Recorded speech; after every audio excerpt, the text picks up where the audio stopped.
그동안 참 말도 많고 탈도 많았던 삼성 엑시노스.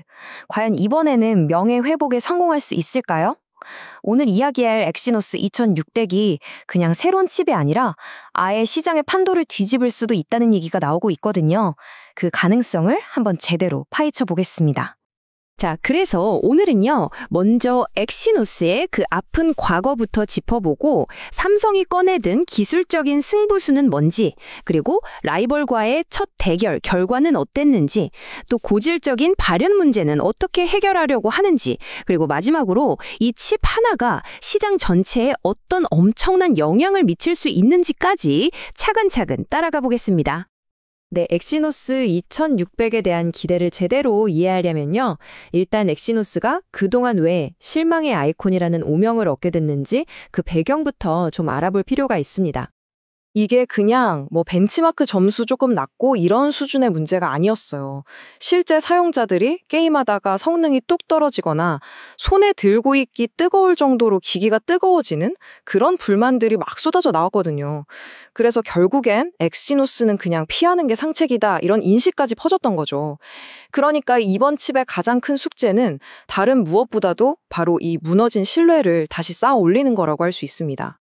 자, 그렇다면 삼성은 이 지긋지긋한 문제를 해결하려고 과연 어떤 카드를 꺼내 들었을까요? 바로 제조 공정 자체를 완전히 뜯어고치는 거의 기술적인 도박에 가까운 그런 선택을 했습니다. 이게 단순히 숫자를 조금 개선하는 그런 차원이 아니에요. 자동차로 비유하자면 엔진을 살짝 튜닝하는 게 아니라 아예 새로운 개념의 엔진을 통째로 개발해서 얹는 거나 마찬가지거든요.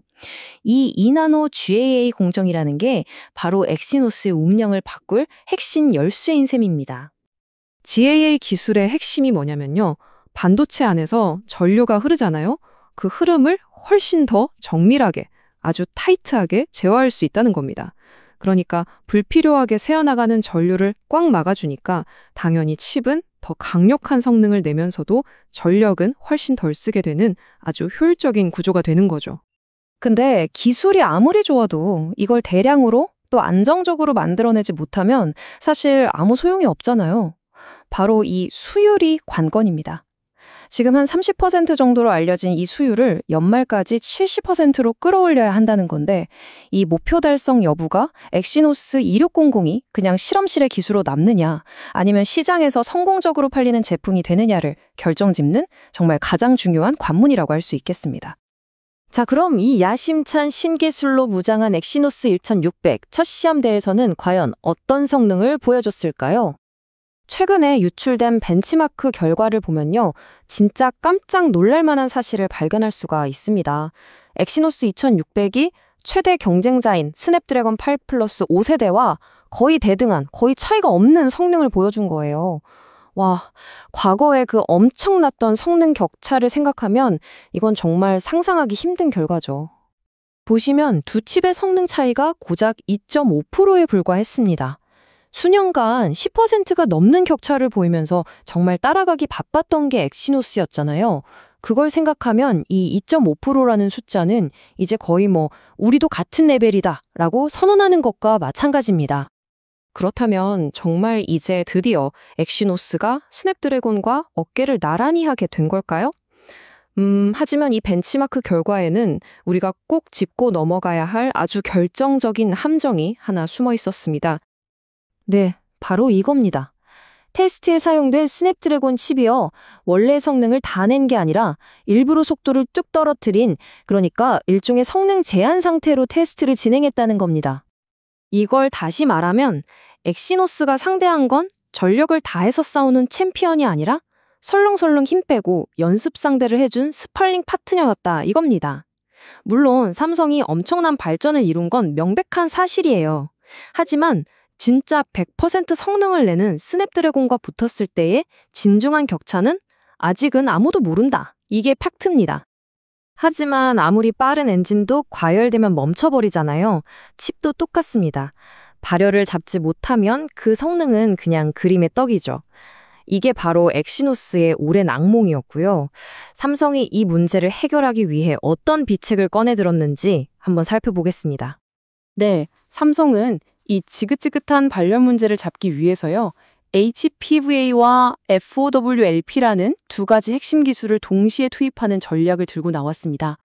HPV는 아주 쉽게 말해서요. 침 내부에서 발생하는 뜨거운 열을 바깥으로 아주 신속하게 빼낼 수 있는 전용 열 고속도로를 깔아주는 기술이라고 생각하시면 됩니다. 열이 한 곳에 갇혀서 문제를 일으키지 않게 빠르게 착착 분산시켜주는 역할을 하는 거죠. 결국 이 모든 노력은 딱 하나의 목표를 향하고 있습니다. 순간적으로만 반짝하고 빨랐다가 금방 뜨거워져서 느려지는 그런 반쪽짜리 성능이 아니고요. 사용자가 원할 때 언제든지 최고의 성능을 꾸준하게 유지시켜주는 것. 그것이야말로 삼성이 이번에 정말 되찾고 싶은 신뢰의 핵심인 겁니다.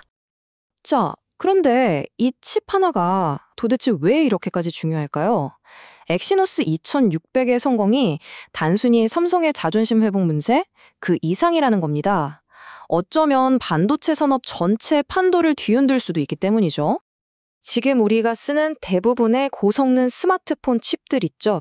거의 다 TSMC라는 딱 한 군데 공장에서 만들어집니다. 시장의 87%를 장악하고 있으니까 이건 사실상 독점 체제라고 봐야죠.